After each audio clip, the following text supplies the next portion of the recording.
with that, sir आपसे इंशाल्लाह बैठ के इस पे मजीद डिस्कशन करेंगे। अच्छा, एक आपका मजहब इशू और है, जो आपका काला तीतर है उसका आपने शिकार तो अलाउ किया हुआ है, लेकिन उसको आप जो लोग उसको घरों में रखते हैं वो आपने अलाउ नहीं किया, उसकी क्या रीज़न है?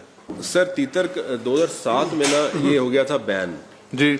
हुआ ये कि 2007 में अमेंडमेंट आई, उसके तहत अब जो लाइसेंसेस 2007 में बन गए थे, फैसला ये हुआ कि अब 2007 में कोई लाइसेंस नया नहीं बनेगा। ये एक बिल्कुल जेन्युइन इशू है, इस पे हम काम कर रहे हैं इसको रिजॉल्व करने के लिए। अब लोगों के 2 साल वाले मर गए होंगे, लेकिन लाइसेंस अभी तक लोग लेके फिर रहे हैं, वो कहाँ से लाइसेंस आ गए? मीनिंग देयर बाय कि लोग वो आगे जो उसके ब्रीडिंग हुई, बच्चे हुए, उसमें लाइसेंस बन गए, वो उसी को रिन्यू कराई जा रहे हैं लाइसेंस को।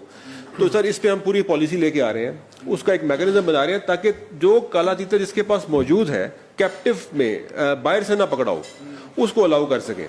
तो हम पॉलिसी इसकी बना रहे हैं, उस पर जरा जल्दी काम कर लें, और काफ़ी कर रहे हैं सर। जो हमारी ये तीतर वगैरह हैं परिंदे, ये लोकल हैं जी, लोकल है। तो मैं समझता हूँ कि भी इनकी अच्छी खासी तादाद हमारी कम हो रही है। अगर हम इन्हें 1 साल पे अगर हम बैन कर दें और 1 साल इजाजत दे दें, इस पे क्या सोचा जा सकता है? हाँ सर सोचा जा सकता है। मेरे ख्याल ना भी कुछ कारण तो कितना को मर जाएगा। अच्छी तजवीज़ है। 1 साल अगर मैं आपको वजह बताता हूँ, होगा पता क्या उससे होगा ये कि इलीगल शिकार बढ़ जाएगा, इलीगल शिकार बढ़ जाएगा। सो अभी लीगल पे तो हम रेगुलेट कर लेते हैं ना, स्टेक्स होते हैं, शिकारियों के अपने स्टेक्स होते हैं, शिकारी भी, आप भी शिकारी हैं, बता देते हैं लोग दूसरे को कि ये हम करने जा रहे हैं, कर रहे हैं, एक दूसरे का ख्याल भी रखते हैं, वहाँ इलीगल हो रहा है, इतला भी आती है, फिर सारा इलीगल स्टार्ट हो जाएगा। तो ये सर बेसिकली हंटिंग एक टूल भी है कंजर्वेशन का, बड़ा इंपॉर्टेंट।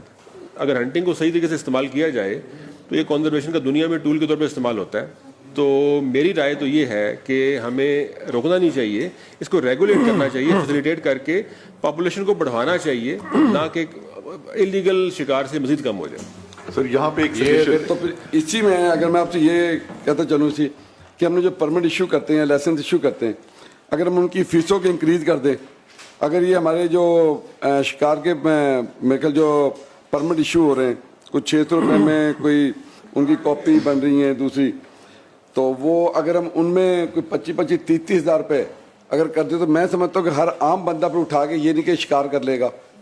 जिनका कोई शिकार का शौक होगा, अगर वो 25-30 हज़ार दे देंगे, ये आपकी बात दुरुस्त है। तो कोई ऐसी बात 1 साल का परमिट है, करने वाले ने तो शिकार करना ही करना हर सूरत में, वो नहीं छोड़ेगा शिकार को। और हम 600 रुपये अगर वो देते हैं तो उसको खत्म करके उसे कॉपी बनाए, जिस तरह आप बना रहे हैं, कार्ड इशू किया भी आपने नया। मलिक साहब बात करना चाह रहे हैं। मलिक साहब इस पे हम काम करते हैं। बिस्मिल्लाह रहमान रहीम। जनाब